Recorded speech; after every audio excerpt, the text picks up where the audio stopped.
আমরা সার্জনরা প্রায়ই এরকম কিছু কিছু রোগের সম্মুখীন হই, বিশেষ করে যে রোগগুলো জরুরি ভিত্তিতে করতে হয় এবং সেগুলো যখন রোগী আসে তার ব্যাপারে সিদ্ধান্ত নিতে অনেক সময়ই রোগীর বাবা মা বা ভাই বোন বা ছেলে মেয়েরা ইতস্তত করে এবং তারা মনে করে যে সার্জন স্যার বলেছেন এই অপারেশনটা ইমিডিয়েটলি করতে হবে বা অ্যাজ সুন অ্যাজ পসিবল করতে হবে। সেই ক্ষেত্রে তারা ইতস্তত করেন, সময় নিতে চান। এগুলো আমরা বলি যেটা সার্জন কনফিডেন্ট যে এই পেশেন্টটার জন্য সময় দেওয়া যাবে না এবং সময় দিলে ক্ষতির কারণ হবে, সেগুলো অভিভাবকদের এবং রোগীর নিজেকেও এটার ব্যাপারে কনভিন্স থাকতে হবে যে সার্জন যেটা বলছেন সেটা তার মঙ্গলের জন্য, এবং বিলম্ব করলে পেশেন্টের মারাত্মক ক্ষতি হতে পারে। এখন সেগুলো কি কি? এখন আমি প্রথমে একটা জিনিস নিয়ে আসতে চাই। একটা ডিজিজ বাচ্চাদের বেলায় বা ইয়াং অ্যাডাল্টদের বেলায় আমরা মাঝে মধ্যে পাই, এই টর্শন, ছেলে বাচ্চা বা ছেলে মানুষ ছোট যারা, torsion of testis. Torsion of testis মানে হলো এই অন্ডকোষটা প্যাঁচ খেয়ে যায় অনেক সময়, এবং প্যাঁচ খেয়ে গেলে অনেক সময় প্রচণ্ড ব্যথা হয়।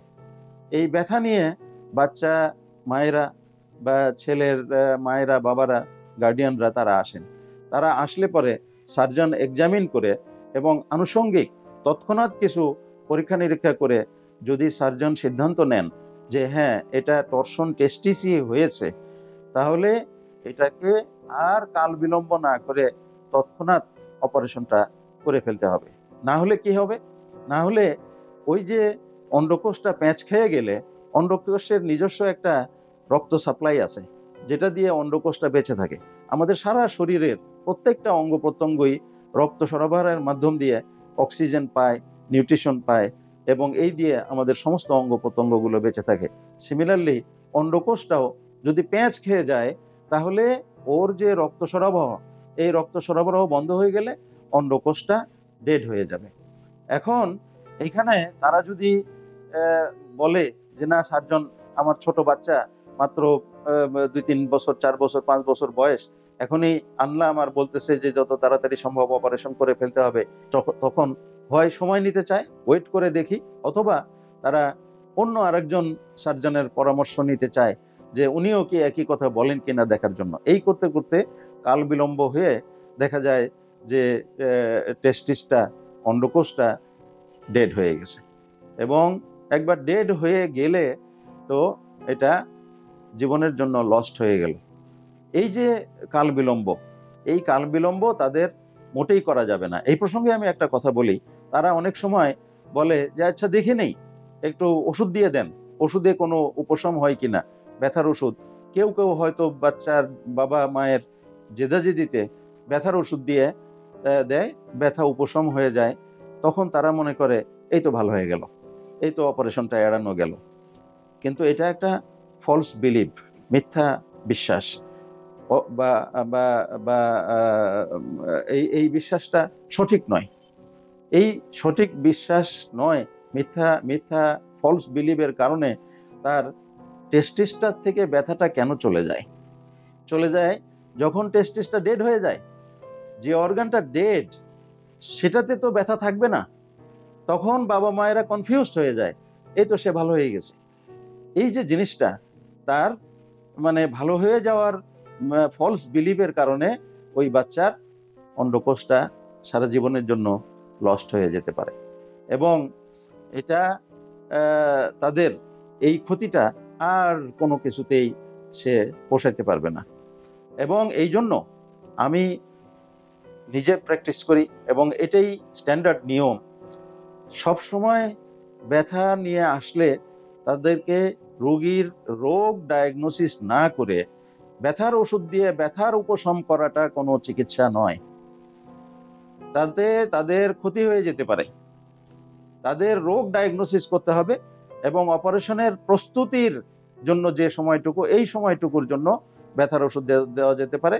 বাই দ্যাট টাইম পেশেন্টদেরকে, তার প্যারেন্টসদেরকে কনভিন্স করতেই হবে যে তার অপারেশন লাগবে, না হলে তার চিরতরের জন্য ওই অন্ডকোষটা ডেড হয়ে যেতে পারে। এখানে প্রসঙ্গক্রমে আরেকটা জিনিস বলি, যে একটা অন্ডকোষের এই সমস্যা নিয়ে আসলো, তার ব্যথা নিয়ে আসলো, তার ব্যথার জন্য অপারেশন যদি আমরা মানে করাইতে রাজি করতে পারি, তাহলে এই অপারেশনটা করার সময় তার যে অপর অন্ডকোষ সেটাকেও ফিক্স করে দিতে হবে। না হলে যে কারণে, যে ত্রুটির কারণে তার একটা অন্ডকোষের ভিতরে এই প্যাঁচ খেয়ে গেছে, টুইস্টেড হয়ে গেছে, টর্শন হয়ে গেছে, একই ঘটনা, একই ত্রুটি সাধারণত জন্মগতভাবে আরেকটা অন্ডকোষেও থাকে। সেই জন্য ওইটাও যদি ফিক্স না করে দেই, ভবিষ্যতে ওইটাও আক্রান্ত হতে পারে।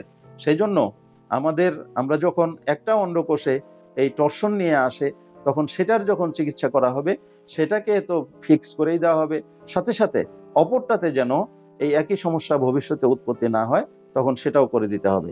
কাজেই এই অপারেশনটা যত বিলম্ব করা যাবে তত ক্ষতির কারণ হয়ে যাবে। এবং ওই বাবা মা যদি এই অপারেশনেতে রাজি না হয় এবং তার বাচ্চার এই টর্শনের কারণে যদি ওই অন্ডকোষটা ডেড হয়ে যায়, ভবিষ্যতে আরেকটা অন্ডকোষেও একই ঘটনা ঘটে তার ওই অন্ডকোষটাও ডেড হয়ে যেতে পারে। কাজে এত বড় ক্ষতির, এত বড় রিস্কের, এত বড় রিস্ক নেওয়া মোটেই তাদের ঠিক হবে না। এটা একটা বিষয়, যে এই অপারেশনের জন্য কখনোই কাল বিলম্ব করা যাবে না। এমনকি বইপত্রে এমনও কথা লেখা আছে, যদি এমনও হয় যে অপারেশন করে সার্জন দেখলো যে টেস্টিসে টর্শন নেই, ব্যথা কমে গেছে, টেস্টিসে টর্শন নেই, তাতেও বলা হয় থিওরিটিক্যালি, বইপত্রের কথায়, তাতেও কোনো ক্ষতি নেই, কারণ দেখা হলো যে তার টর্শন নাই। কাজেই ওই অপারেশনটাও বলা যাবে না যে সার্জন ভুল করে অপারেশন করছে। নো, সার্জন ঠিকই অপারেশন করেছে, এবং বাই দ্যাট টাইম হয়তো নিজে নিজেই যে মানে টেস্টিসটা টুইস্ট হয়ে গেছিল, টর্শন হয়ে গেছিল, সেটা আনটুইস্ট হয়ে গেছে, নিজের পজিশনে আবার চলে গেছে, যে কারণে তার ব্যথার উপশম হয়ে গেছে, এটাও হতে পারে। কাজেই মানে অপারেশন করে সার্জন যদি দেখে যে টেস্টিসটা টর্শন নেই ওই অবস্থাতে, তাহলে তার অপারেশনটা ভুল নয়, এই জিনিসটা মেনে নিতে হবে। আপনাদের স্বাস্থ্য বিষয়ে সচেতন করার জন্যই আমাদের এই আয়োজন। তাই প্রতিনিয়ত স্বাস্থ্য বিষয়ে বিভিন্ন টিপস পেতে আমাদের চ্যানেলটি সাবস্ক্রাইব করুন এবং বেশি বেশি লাইক ও শেয়ারের মাধ্যমে সবাইকে আমাদের সঙ্গে সংযুক্ত হবার সুযোগ করে দিন। ডায়াবেটিস চিকিৎসায় 3D বলে একটি কথা প্রচলিত আছে। এই 3D কি? এই 3D হচ্ছে ডিসিপ্লিন, ড্রাগ এবং ডায়েট। আপনি ডিসিপ্লিন লাইফ লিড করছেন, ড্রাগসও খাচ্ছেন, কিন্তু ডায়েট সেটি কেমন হবে? এই বিষয়ে সঠিক পরামর্শ দিতে পারবেন একজন পুষ্টিবিদ। তাই এই বিষয়ে সমন্বিত সেবা দিতে রয়েছে আমরা।